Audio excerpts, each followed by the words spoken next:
I thought I was helping an old friend until I watched him force his way into an apartment on video at 10:17 p.m. When I confronted him, he didn't deny it, but just asked, "Who sent it to you?" He then pressured me to lie in court for him. Yesterday, he watched me take the stand and knew exactly what was coming. The day I lied for my best friend was the day everything fell apart. Tyler and I had been best friends since childhood, and he was easily the person I trusted most. We used to build blanket forts together and go hiking together, and he helped me through the toughest part of my life. When I was 17, my dad's drinking got out of control and made the house unsafe. Tyler was the only one who knew what was happening, so he'd let me and my little brother stay at his house. He lied to teachers about why I was absent and would sneak in food for us when our mom locked herself in her room. One night after my dad laid his hands on my mom again, I asked Tyler if he would testify against my dad if I reported him. He said yes, and from there we made a pact. We'd each have a favor that we had to do for the other person, no questions asked. We both swore we'd honor it. I never thought he'd actually call it in. After my dad was arrested, our house finally felt like home. From there, I pursued a career as a hospital administrator and moved into a small apartment with my best friend Dana. Tyler, on the other hand, bounced between cities and jobs and was burning through his money fast. We didn't talk much anymore, but when we did, I was able to forget about the person he was now, and I'd think back to everything he did for me until the call. Tyler called me just after midnight and he sounded panicked. His voice was shaking and I could barely make out what he was saying. He had said his ex Brooke was accusing him of laying his hands on her. He said she was lying and was trying to destroy him. I never thought Tyler would be capable of that, especially after seeing what my mom had to go through with our dad. I was inclined to believe him until he said, "I need you to tell the cops I was with you last night." I asked him why, but said he was cashing in his no questions asked favor that I had promised him years ago. I went silent. My gut told me this was bad. Part of me was already screaming, "Don't do it." I knew doing this meant betraying my mom because she'd gone through this. But then he started talking about how he'd always been there for me, and I knew what kind of person he was, the kind that testified against an offender. He said I owed him this, so even though every part of me knew it was wrong, I said yes. The next day I went to testify at the police station. Detective Rivera interviewed me and he was so calm the entire time it actually made me more nervous.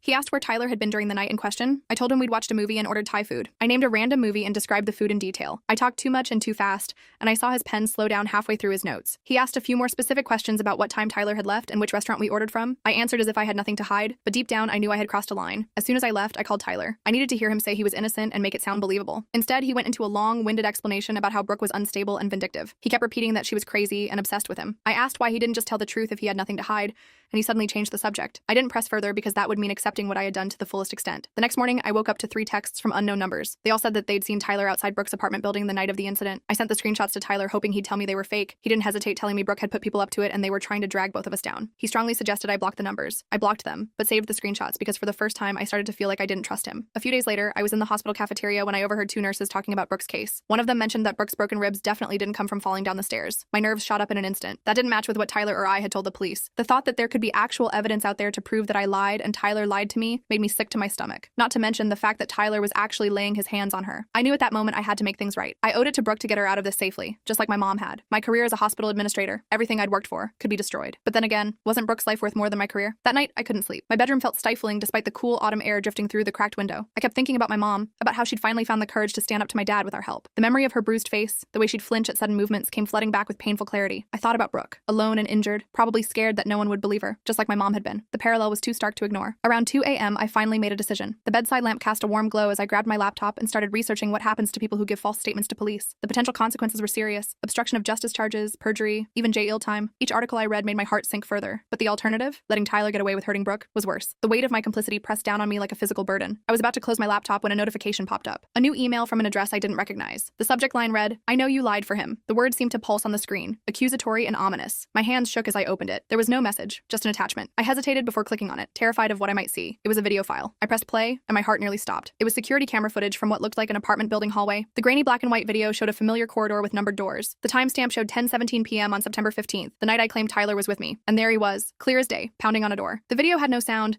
but I could see he was yelling, his face contorted with rage, a vein bulging in his forehead. Eventually, the door opened slightly, and a woman's arm reached out, like she was trying to keep him out. Tyler shoved the door hard, forcing his way inside. The door closed behind him. I watched the timestamp continue to run, my breath caught in my throat. 10 minutes passed, then 20. The hallway remained empty, but I couldn't tear my eyes away. At 10:52 p.m., the door opened again, and Tyler emerged. He looked different, agitated, fixing his clothes, running a hand through his disheveled hair. He glanced up at the camera for a brief moment, then hurried down the hall, disappearing from view. At the end of the video, a message appeared. "Brooke needs your help. Do the right thing." I sat there, frozen, staring at my screen. The blue light illuminated my face in the darkness of my bedroom. There was no denying it anymore. Tyler had lied to me, used our friendship and our pact to manipulate me into providing him an alibi for something terrible he'd done, and I'd fallen for it. The realization made me feel hollow, like something essential had been scooped out of me. I barely slept that night. When I did drift shift off, I had nightmares about Brooke's face, bruised and accusing, morphing into my mother's. The next morning, I called in sick to work again and drove to the police station. The building looked more intimidating in daylight, all concrete and glass, a physical manifestation of the justice system I'd helped subvert. I asked for Detective Rivera, prepared to tell him everything and face the consequences, but the officer at the desk told me he wasn't available and asked if I wanted to speak with someone else. I lost my nerve and left, promising myself I'd come back later, hating myself for my cowardice. As I was walking to my car, my phone rang. It was Tyler. Seeing his name on my screen made my stomach clench. "I need to see you," he said without preamble, his voice tense. "Can you meet me at the park near your place? It's important." I agreed, even though every instinct told me not to. I needed to confront him about the video, to hear what he had to say for himself. Maybe there was an explanation. Maybe I was jumping to conclusions. The thoughts felt hollow even as they formed. The park was mostly empty when I arrived, the autumn leaves crunching beneath my feet as I walked along the path. Tyler was sitting on a bench near the pond,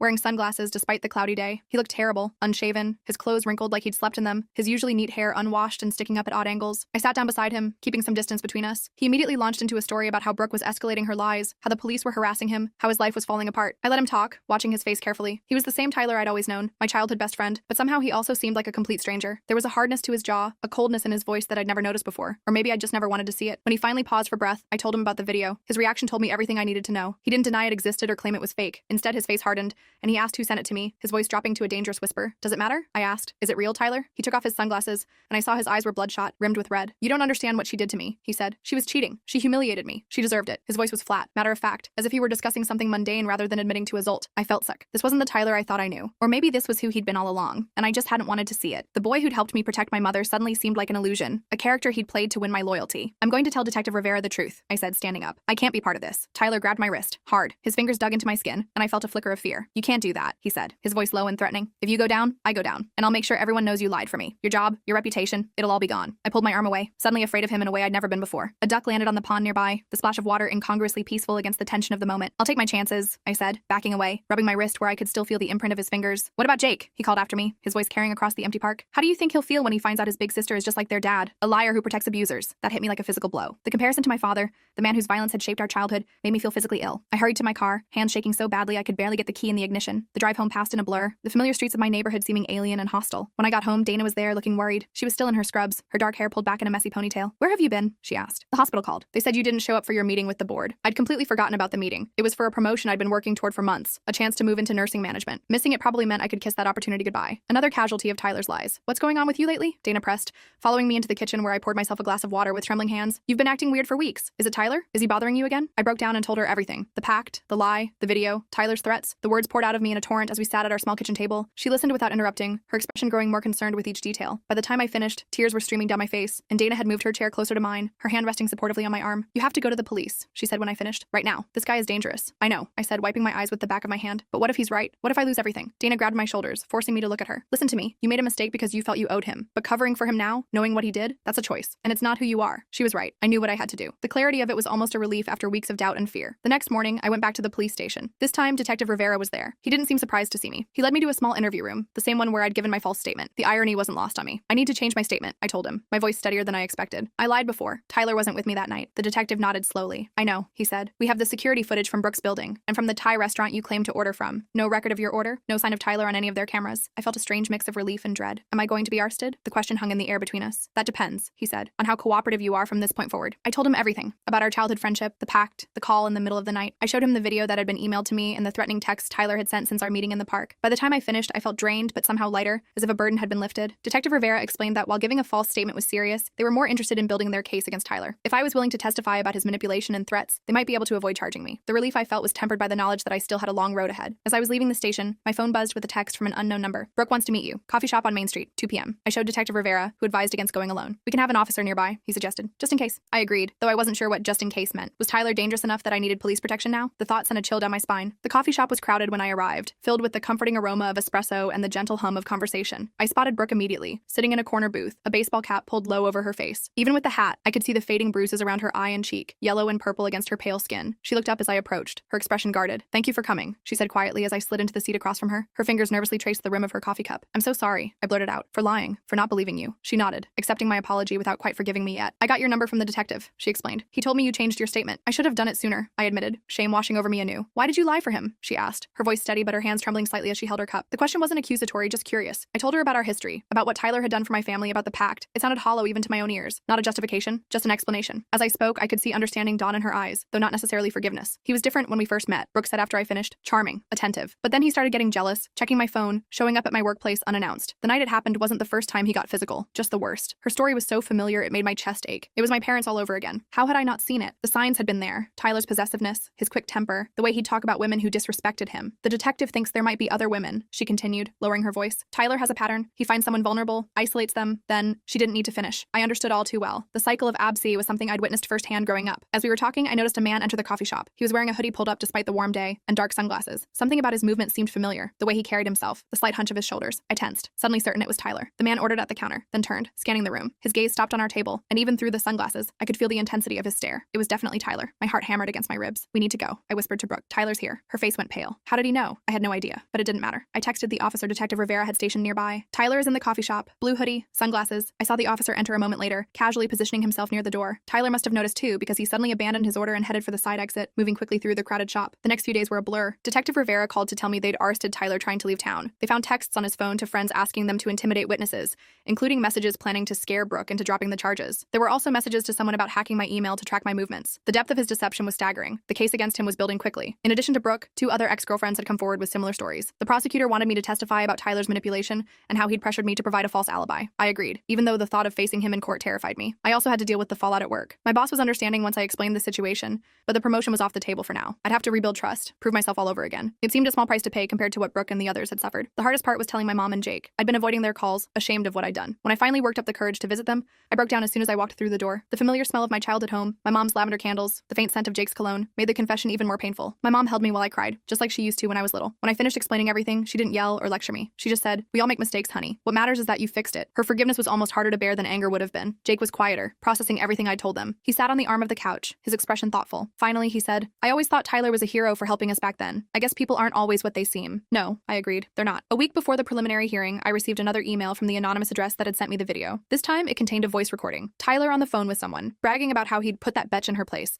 and how he had me wrapped around his finger because of some stupid pact we made as kids. His voice was cold, calculating, completely at odds with the friend I thought I knew. I forwarded it to Detective Rivera immediately. He called back within the hour, sounding more animated than I'd ever heard him. "This is exactly what we needed," he said. "Between this and the testimony from you and the other victims, Tyler's looking at serious time." The recording was the final piece I needed to fully accept the truth. The Tyler I thought I knew, my childhood best friend who'd helped save my family, was gone. Maybe he'd never really existed at all. The thought was painful, but liberating. The night before I was scheduled to testify, Dana organized a small gathering at our apartment. Just my mom, Jake, and a few close friends. It wasn't a celebration exactly, more of a show of support. Our small living room felt warm and safe, filled with people who cared about me despite my mistakes. As we sat around talking, I realized something important. The pact I'd made with Tyler all those years ago had been based on trust and friendship. Both of those were gone now. I wasn't betraying our pact by testifying against him. He had already shattered it by using it to manipulate me into covering up his crime. For the first time since this whole nightmare began, I felt certain I was doing the right thing. No matter what happened in court tomorrow, I would tell the truth. I owed that to Brooke, to the other women Tyler had hurt, and to myself. I spent the night before my testimony barely sleeping. Every time I closed my eyes, I saw Tyler's face. Not the angry version from the park, but the kid who shared his lunch with me in second grade, the friend who helped me through the worst time in my life. I kept wondering if there were signs I'd missed, red flags I'd ignored because I was so blinded by loyalty and gratitude. The courthouse was intimidating, all marble floors and elevated ceilings. I sat on a bench outside the courtroom, my hands fidgeting with the strap of my purse. My mom and Jake had offered to come, but I told them to stay home. This was something I needed to face alone. Dana had dropped me off with a tight hug and a promise to pick me up afterward. Detective Rivera spotted me and came over. He looked different in a suit, more formal but somehow less intimidating than when he was in his detective clothes. "You ready for this?" he asked, sitting next to me. I nodded, not trusting my voice. The truth was, I wasn't ready at all. The thought of seeing Tyler, of having to look him in the eye while I testified against him, made me feel physically suck. "Just tell the truth," Rivera said, like he could read my thoughts. "That's all you need to do." Easy for him to say. He wasn't about to betray his oldest friend, but then I reminded myself that Tyler had betrayed me first, had used our friendship to manipulate me into lying for him. The realization strengthened my resolve. When they called me in, the courtroom felt smaller than I expected. Tyler sat at the defense table, wearing a button-up shirt I'd never seen before. He looked almost like a stranger. His eyes locked with mine as I walked to the witness stand, and I felt a chill run down my spine. There was no warmth there, no recognition of our shared history, just cold calculation. I swore to tell the truth, then sat down. The prosecutor, a woman named Melissa with kind eyes and a no-nonsense demeanor, approached. She asked me about my relationship with Tyler, about our pact, about the night he called me. I answered everything honestly, my voice growing steadier with each question. When she played the recording of Tyler bragging about manipulating me, I watched his face. He didn't even flinch, just stared straight ahead like he was bored. Tyler's lawyer tried to paint me as an unreliable witness. He brought up my initial false statement, suggested I was changing my story to save myself from charges. But Melissa countered by having me explain the pact, the manipulation, the threats. By the time I stepped down, I felt drained but somehow lighter. As I walked past the defense table, Tyler whispered something only I could hear. "You're dead to me." The words stung more than they should have. I'd already accepted that our friendship was over, but hearing him say it made it final. Outside the courtroom, I ran into Brooke. She looked better than the last time I'd seen her. The bruises had faded, and there was a determination in her eyes that hadn't been there before. She thanked me for testifying,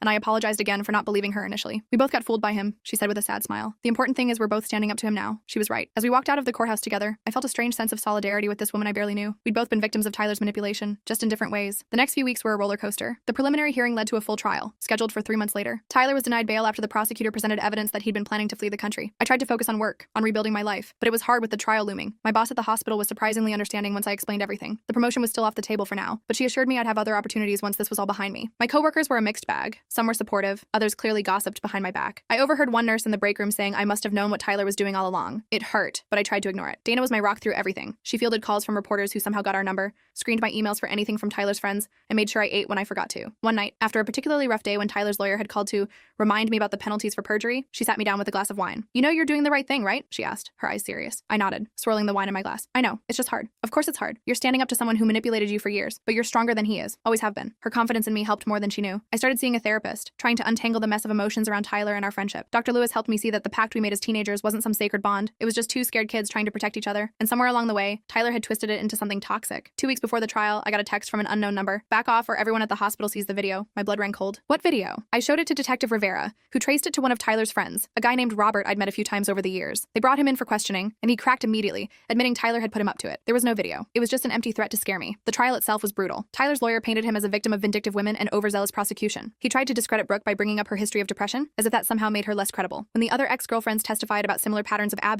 he suggested they were copying each other's stories for attention. I sat in the courtroom every day, even when I wasn't testifying. Tyler never looked at me, not once. It was like I'd ceased to exist for him. In a way, that made it easier. The person on trial wasn't my childhood friend anymore. He was a stranger who happened to wear Tyler's face. The prosecution's case was strong. Between the medical evidence, the testimony from multiple victims, the recording of Tyler bragging about manipulating me, and the threats he'd made afterward, it was hard to see how the jury could find him anything but guilty. Still, I was nervous. I'd seen enough TV shows to know that sometimes the bad guys got away. On the day the verdict was announced, the courtroom was packed. I sat between Dana and my mom, with Jake on mom's other side. They'd insisted on being there, forming a protective circle around me. Brooke sat a few rows ahead with her sister. The tension in the room was so thick it felt hard to breathe. When the jury foreman stood and read guilty on all counts, I felt tears spring to my eyes. Not tears of joy or relief, but something more complicated. Grief for the friendship I'd lost, for the person I thought Tyler was, mixed with validation that I'd done the right thing by coming forward. Tyler showed no reaction to the verdict, just stared straight ahead like he had throughout the trial. As they led him away in handcuffs, he finally looked at me. There was no remorse in his eyes, no recognition of our shared history, just cold hatred. I held his gaze until he disappeared through the door. Outside the courthouse, reporters swarmed us. Dana pushed through them, creating a path for me to follow. I kept my head down, ignoring their questions. This wasn't about me or my 15 minutes of fame. It was about justice for Brooke and the others. Later that night, we had a small gathering at my apartment, just family and close friends. It wasn't a celebration exactly, more of a collective exhale after months of tension. As I looked around at the people who'd supported me through everything, I felt a surge of gratitude. These were my real friends, the ones who stood by me even when I made mistakes. Jake pulled me aside at one point, his expression serious. "I used to think Tyler was this hero for helping us with Dad," he said quietly. "I idolized him." "Me too," I admitted. "That's why it was so hard to see who he really was. But you did see it eventually, and you did something about it. That makes you the hero in this story, sis." His words caught me off guard. I'd never thought of myself that way, as someone brave or heroic. I'd just been trying to fix a terrible mistake I'd made. But looking at it through Jake's eyes, I could see a different perspective. The next morning, I woke up to a text from Brooke. "Coffee? Same place as before?" I agreed, curious about what she wanted to talk about. The coffee shop was quieter this time, just a few students with laptops and an elderly couple reading newspapers. Brooke looked different. Her hair was shorter, and there was a confidence in her posture that hadn't been there before. She smiled when she saw me, a genuine smile that reached her eyes. "I wanted to thank you properly," she said as I sat down across from her, "for everything you did. The detective told me that without your testimony and that recording, Tyler might have walked." I shook my head. "I should have come forward sooner. I'm sorry I didn't believe you at first. You believed him because he was your friend, because he helped you once. That's not a crime."